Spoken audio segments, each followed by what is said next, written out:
I think I said that.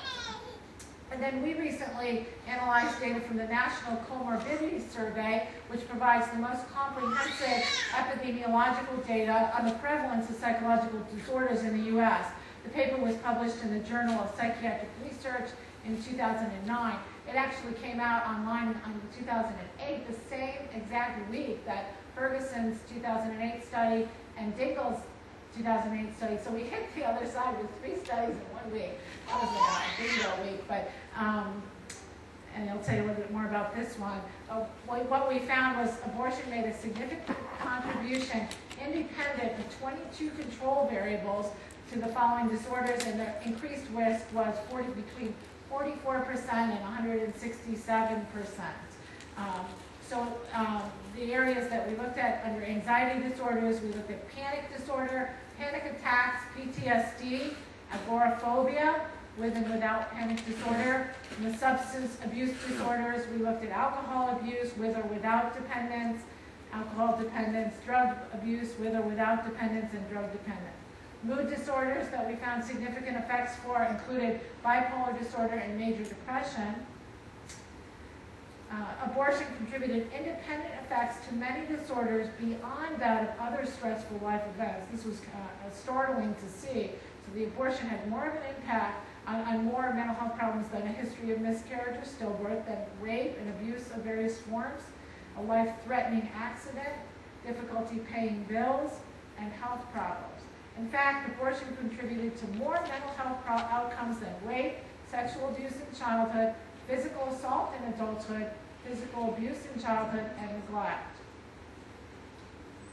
So Dingell, Ferguson, Peterson, and others are representative of a new wave of international researchers who have the courage to publish objective, politically incorrect data, ushering in great hope that women's post-abortion suffering will eventually receive the professional attention deserved. A newer area that, at least for me personally as a researcher, is looking at how abortion impacts relationships. I've personally published several studies on how abortion can adversely affect intimate relationships and also parenting relationships. So I won't be talking as much about the parenting today, but we are going to look at intimate relationships.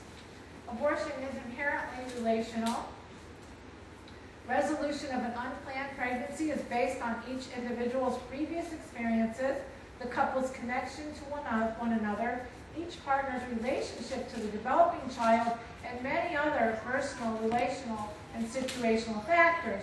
If a pregnancy is terminated, the abortion becomes a part of the couple's shared history with potential to seriously impact their future.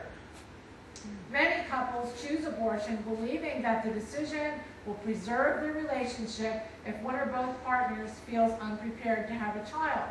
The available data suggests the opposite, with abortion causing challenges and introducing stress into the partnership. So what do we have here in terms of outcomes? In the literature, there is an increased risk for sexual problems of various forms, loss of sexual desire, reduced frequency of intercourse, and reduced satisfaction. There are more frequent engagement in casual sexual activity and avoidance of intimacy. I published a study, I think there's only one study out there looking at casual sexual activity following abortion experience, and we published that a couple of years ago. It was kind of interesting, and to see those effects, we haven't really done the work to understand the mechanisms. Why is there an increased risk of casual sexual activity following abortion? It's likely to be related to compromised self-esteem after an abortion, risk-taking. There's likely to be several reasons there, but fairly strong effects. Partner communication difficulties, conflict related to children, relatives, substances, jealousy, and money, domestic violence, and we were careful to control for prior history of relationship problems in order to definitively say that the issues began after the abortion. Separation or divorce is higher. In a literature review, Bradshaw and Slade, this was published in 2003, concluded that 10 to 20% of women experience abortion-related sexual problems in the early months after an abortion, while 5 to 20% report sexual difficulties a year later.